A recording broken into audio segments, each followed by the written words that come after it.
Inspiring interviews with today's top landlords. This is the Rental Income Podcast. And now, Dan Lane. David, you just bought your very first rental property. Congratulations. That is great news. Now, you're in your 50s. Is this something that you've been thinking about for a long time, or did you just recently discover the idea of buying rentals? I actually was considering it even in my 20s, even though I wasn't in a position to do it. And then we got my wife and I got set back in the crash in '08. And then, we kind of had to recover from that because I'm in construction and she's a real estate broker. So when that happened, it really affected our income. But yeah, it's always been something I've been interested in, When David finally felt ready to pull the trigger and buy his first property, his wife wasn't 100% on board. On the podcast today, we're going to talk about how he got her excited about the idea. We'll also talk about the property he bought. We'll figure out what the neighborhood's like. We'll go over his financing. We'll take a look at all of his numbers and figure out if he got a good deal or not. Joining us on the show today from St. Simons, Georgia, is David Jennings. We'll take a really quick break to thank our sponsors. We'll come right back and we'll talk to David. A good deal on a rental property isn't going to last very long. To win properties today, you need to move quickly when a deal comes on the market, but it takes time to analyze a property. I want to let you know about an app where you can analyze deals on your phone in seconds. It's called Ask Rick. That's RIC for Rental Income Calculator. You can analyze a deal with the push of a button. You can figure out the rent, your mortgage payment, your expenses, and figure out the cash flow. If the numbers make sense, you can make an offer right there on the app, or you can send a calendar invite to your agent to see the property in person. Ask Rick is currently offering a free 7-day trial. Just search for Ask Rick in the App Store or go to Just Ask Rick. That's RIC. JustAskRick.com. If you're looking for a quick and easy way to finance a rental property, reach out to Chaley Ridge from Ridge Lending Group. She has a loan program where she only cares about your deal. She doesn't need to see your pay stubs, your bank statements, or your tax returns. The only thing she's going to look at is the deal. She wants to know, does the property cash flow? If it does, she'll give you a 30-year fixed rate mortgage. Now, the rates are going to be a little bit higher than a full doc loan, but it's still a great deal. She can close quickly and there's no hassle. If you want to learn more, reach out to Chaley personally at ridgelendinggroup.com. That's RIDGE lendinggroup.com. NMLS 42056. Rental Income Podcast. David, so what do you think was holding you back? You said that you thought about doing this for a really long time. Well, was there one thing that was holding you back, or was it a combination of things? Yeah, it was a combination of things. Financial constraints at certain periods in our life, and then we have 3 children together, and they are now grown, and my youngest is in college, and now that we're empty nesters, we're not as limited on our time. We have much more free time, and that definitely made it easier. Sure. So when you said, okay, I'm going to do this, we're going to buy a rental property, was your wife on board right away, or did you have to talk her into it? She was interested, but she's definitely a more conservative person financially than I am. So there was a lot of conversation and a lot of negotiation and a lot of begging, but yeah, we got there. Was there anything in particular that set her over the edge? Well, the one thing that bothered her, I guess, was that we used our house as equity. So we got the loan against our house to get a better interest rate. Okay. And to have cash in hand. So that was the point of contention. Us really getting down and looking at the numbers and seeing the cash flow is what kind of put her over the edge. Okay, so let's talk about that. So did you do I guess there's 2 ways you can take equity out of your house. You can do a HELOC, which is a line of credit, or you can do a cash out refi. Which way did you guys go? We did a HELOC, but it is fixed. Okay, fixed good. at the time you close it. So that way I have an open line of credit if we need it. That's good. Okay, so just for a frame of reference for anyone that's not familiar with the HELOC, it's kind of like a credit card where you have access to the money and you can use that money to do whatever you want with. And we've been in a period where rates have been really low, and rates right now are just starting to go up. So that's a good idea that you got the fixed rate. Was that something you had to ask the bank about, or was that just what they're offering right now? No, I wouldn't have gotten a loan on a variable rate. Okay. Yeah, it was important to me that it's fixed. And even though typically a fixed rate is a little higher, at least you know what you're dealing with in the future. Mm-hmm. So you can lock in that cost on your mortgage, for forever. Right. So that was important to me. Now, was the HELOC, that money, was that enough to buy a property outright, or was that your down payment? No, it was enough to buy it outright. And we probably had somewhere in the neighborhood of $40,000 or $50,000 in cash reserve, but I would rather have the cash in reserve in case there was something that needed to be repaired on the rental. Sure. So that I wouldn't have to be going back to the bank. So yeah, we borrowed the full amount. Okay, so it sounds like you're in a good spot. So you've got that $40,000 emergency fund, and now you've got your HELOC. Now, the benefit to using a HELOC to buy the property is that to the person you're going to buy the property from, it's a cash offer. Like they're seeing that as actual cash, even though it's a loan, that's actual cash for them. So did that help you when you were looking around, like to be able to make a cash offer? Were you able to because I know we're in a competitive market right now. Did that help you? Absolutely. I believe not only did it help me get the deal, any deal I got, if I wasn't making a cash offer, would have cost me more, because my wife Maria Jennings is the real estate broker, and has been for 17 years. And you've got to be, if you're a financed offer competing against cash, you better be 10 to 20% higher to even be considered. Mm-hmm. So that was important to me, and it made it a lot quicker and easier too. Right. Absolutely. Yeah. You can close as soon as you get your title work back. I mean, you can generally close in probably a week when you're making a cash offer, where, it's about a month if you're financing it. So, okay. So now you've got your money figured out. Now, as far as trying to figure out where to invest, did you investigate different areas or different parts of town that you thought might be good areas to rent out? Yeah, I did. And, price was a constraint for us, this being our first one. We weren't, we live in St. Simons Island, but we bought the property in Brunswick. In St. Simons Island, to have gotten a rental would have cost us a minimum of $400,000, and we just weren't there yet. Mm-hmm. So I had limited options based upon our price point.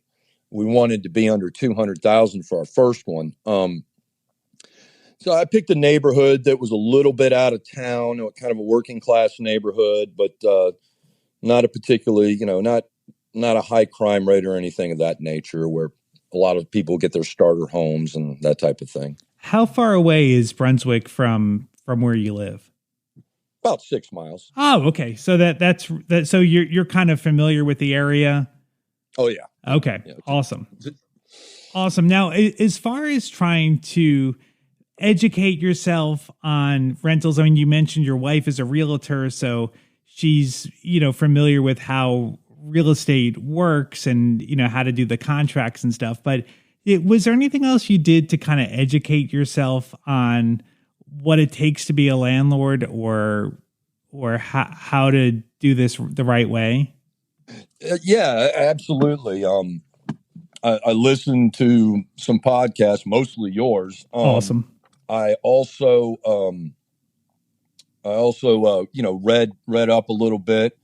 Looked at cap rate. Looked at the 1% rule, which I think, and I know that's not something that works for everybody, but for me, it definitely simplified it. So, like, if something was close to the 1% rule, then I would start evaluating the rest of the things in the property.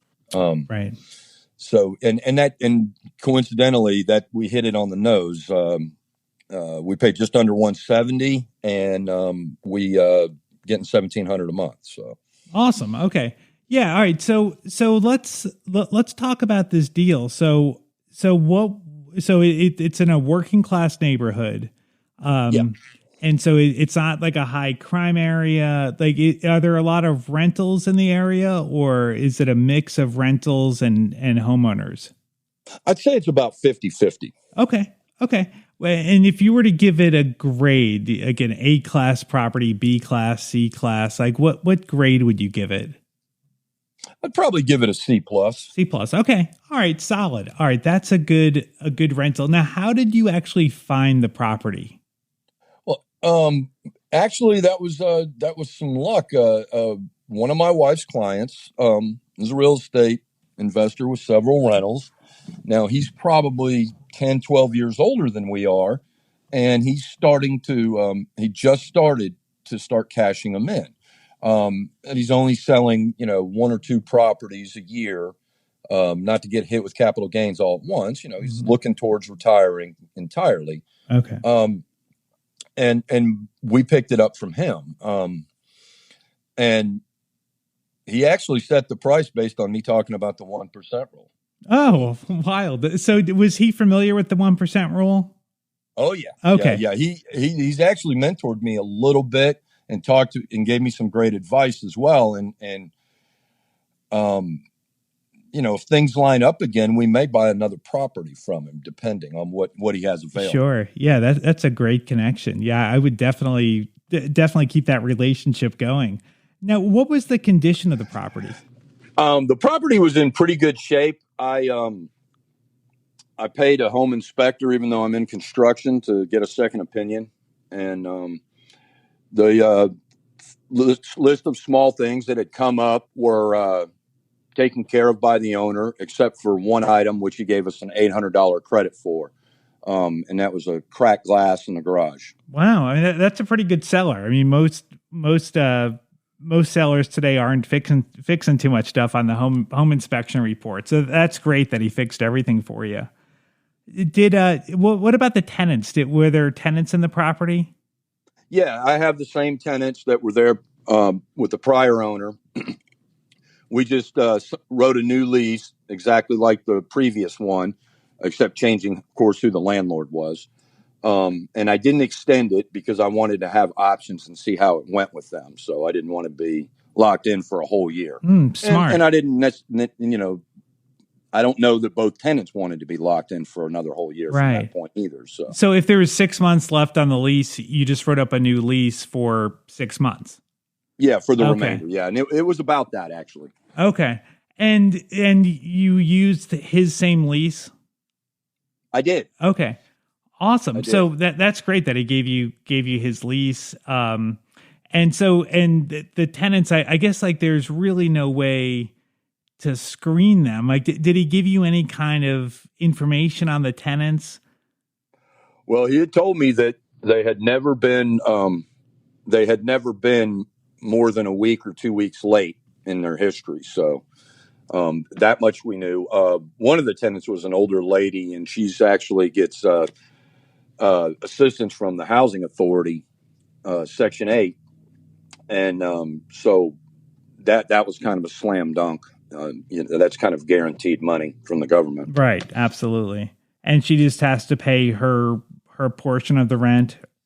Yeah. And her portion varies depending upon, I don't think a lot of people realize this, that like when her Social Security check went up, her portion of the rent went up and their portion went down. But it doesn't go up the full amount. Her Social Security check goes up. So, if she can afford it before, she can afford it then. Right. What about the process of getting the Section 8 payment switched from the old owner to you? My wife handled most of that. That was a couple of phone calls and one visit. It really wasn't that extensive. The previous owner, they did not get it switched before we closed. So he ended up getting rent that should have been paid to us, but he gave it to us. Okay. Awesome. Well, let's take a look at some numbers here and see how this all worked out. So you bought the property, you said, for 170,000. Yeah, just under that actually. Okay, and what is the total rent amount? 1,700 a month. All right, so right at 1%. And now your mortgage payment.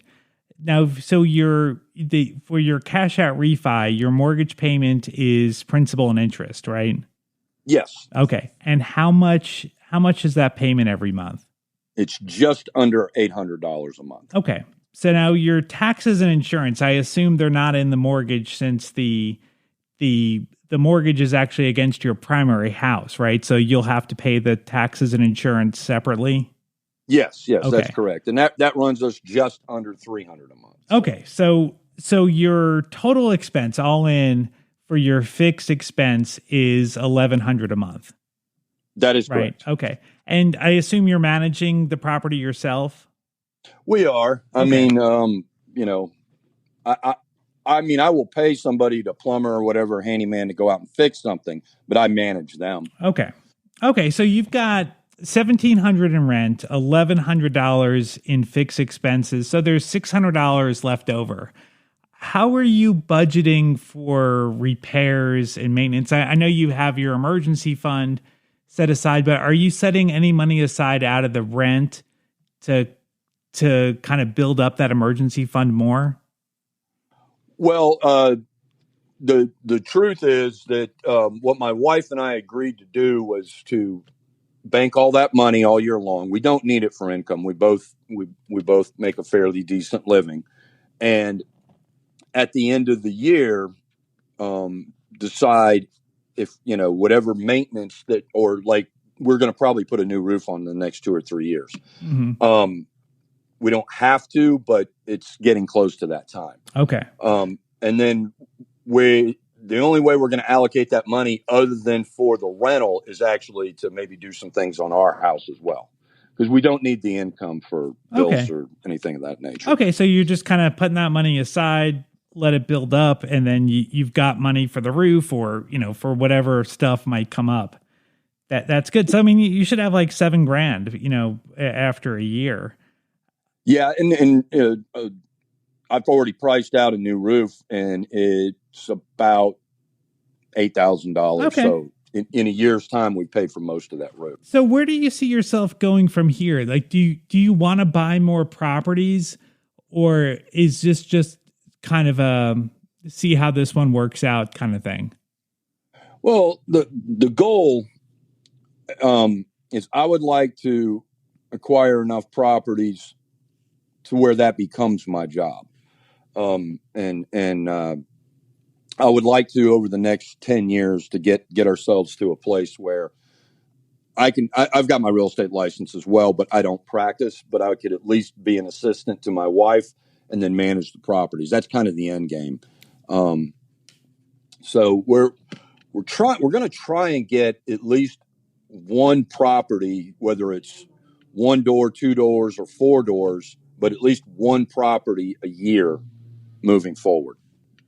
That's a good plan. That's the way to do it. So yeah, I mean, and these deals seem to be working out pretty good. I mean, you've got $600. So I think if you keep following these numbers, you should be on a very good path. The other thing too is, when you think about leaving your job and replacing your job with rental income, it doesn't have to be one day you flip a switch and leave your job. As you start getting more rental income, you might be able to work part-time or maybe cut back your hours. I mean, it doesn't have to be all in on quitting your job. Yeah. And that's, I have the advantage of, when I go to that, I have the ability to do, to contract small jobs in my local area. I could supplement my income that way. Mm-hmm. Me helping my wife would increase the amount of money she makes. So that's a way to supplement our income as well. So it doesn't have to be just dealing with the investment property. Right. Yeah, you're right. I don't have to be flip a switch from one to the other. Right. But so overall, how have things been working out so far with the property? They've been pretty good. We had some small plumbing repairs to do. I'm not sure what the bill for that's going to be just yet. It was taken care of in one day, but the plumber hasn't even bothered to bill me yet, so it can't be too bad. Yeah. Now, with you working in construction, will you do maintenance, or can you do maintenance yourself on the property, or would you rather just hire someone to do the work?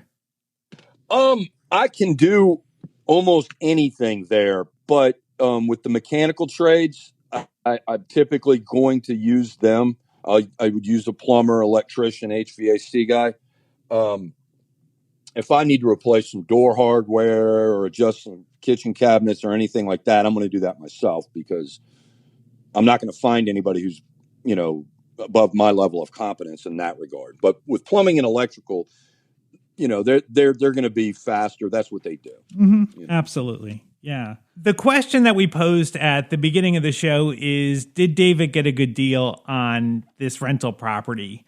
Now, I don't know the pricing in Brunswick, Georgia. I don't know if this is a good deal, but David's wife is a realtor and she obviously knows the market. I'm sure she looked at comps. So I'm going to assume that 170 is a good price for that market. So I think that David did get a good price on the property. And I like everything else that he's doing. I like that he has cash reserves. He mentioned that he has somewhere between $40,000 and $50,000 set aside as an emergency fund. I think that's great. I mean, I don't think that people need that much money to get started buying rental properties. I know I didn't when I was getting started, but I think that's great. I think he's in a very safe position. I also like that he bought his first property in a working class neighborhood with starter homes. I think those are generally good rentals. And I love that he was right at the 1% rule. And I think he's got really good thinking that the 1% rule doesn't necessarily mean it's a great deal, but the 1% rule is a great starting point, and you can make money if you have a good property at the 1% rule. You can definitely make money. So I think David is off to a great start. I think he's going to be very successful with this. He mentioned that he wants to buy one property a year.